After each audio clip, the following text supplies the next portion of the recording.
हरि ओम नमो भगवते वासुदेवाय। श्री ओम नमो भगवते वासुदेवाय। उनसे 1000 भुजाएं और युद्ध में अपराजय होने का वर प्राप्त किया था। इंद्रियों का अपार बल, अतुल संपत्ति, तेजस्विता, वीरता, शौर्य, शारीरिक बल, विक्रम भी उसके पास था। योग साधना से वह योगेश्वर कहलाने लगा था। वह योग शक्ति से कैसा भी रूप धारण करने में सक्षम था। सभी तरह की सिद्धियां उसे प्राप्त थी। वह संसार में वायु के समान गति से विचरण किया करता था। 7 द्वीपों पर उसका अधिकार था। एक बार की बात है कि वह अपनी बहुत सी सुंदर पत्नियों के साथ नर्मदा नदी के जल में विहार कर रहा था।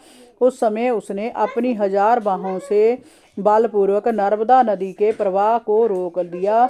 ऊपर की ओर दशासन रावण का शिविर भी पड़ा हुआ था। रावण नदी के तट पर बैठा पूजा कर रहा था।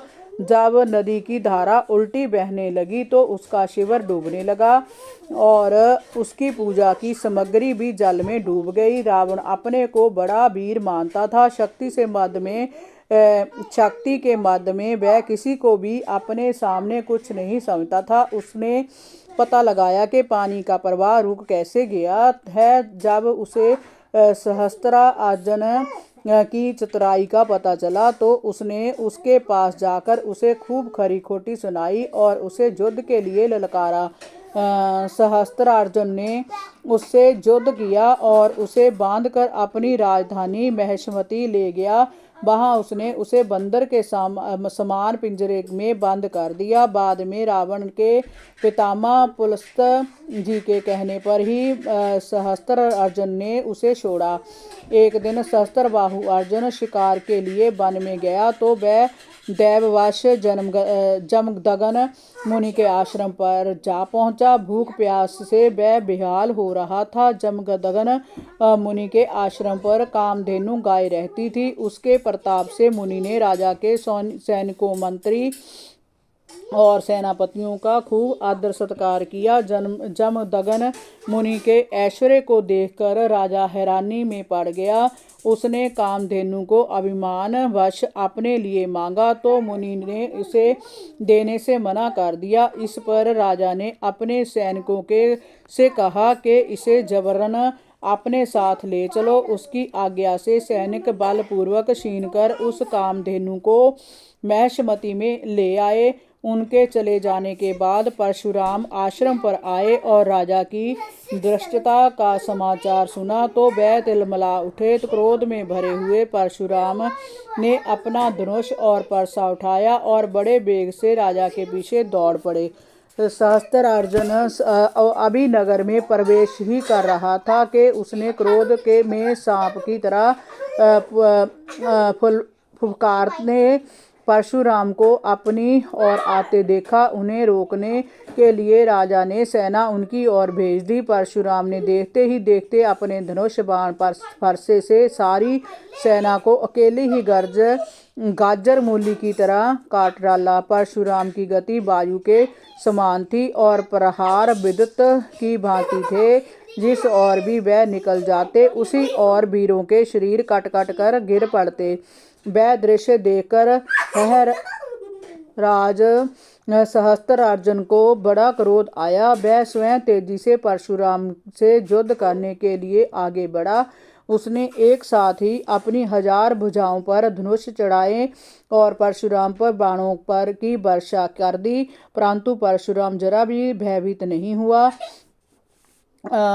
उन्होंने अपने धनुष पर मंत्र पढ़कर बाण चढ़ाया और छोड़ दिया। वह बाण हजारों बाणों में विभक्त होकर सहस्त्रार्जुन के सभी बाणों को काटकर पुनः परशुराम के पास लौट आया। उस चमत्कार को देखकर सहस्त्रार्जुन हैरान रह गया।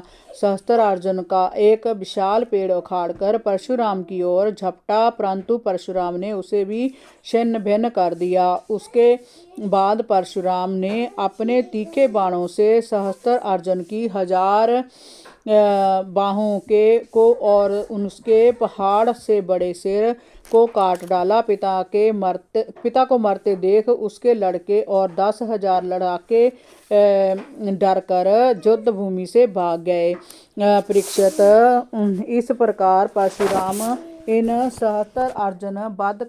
सहस्त्रार्जुन का वध करके कामधेनु को वापस ले गया और आश्रम में ले आए। उन्होंने गाय को अपने पिता को सौंपते हुए सारा वृतांत सुनाया तो परशुराम के पिता मुनिवर जमदग्न बोले, हाय हाय परशुराम, तूने बड़ा पाप किया। राम राम, तू बड़ा वीर सही, परंतु सर्वदेवमय नरदेव का तुमने व्यर्थ ही वध किया। पुत्र, हम लोग ब्राह्मण हैं, क्षमा के प्रभाव से ही हम लोग संसार में पूजे जाते हैं।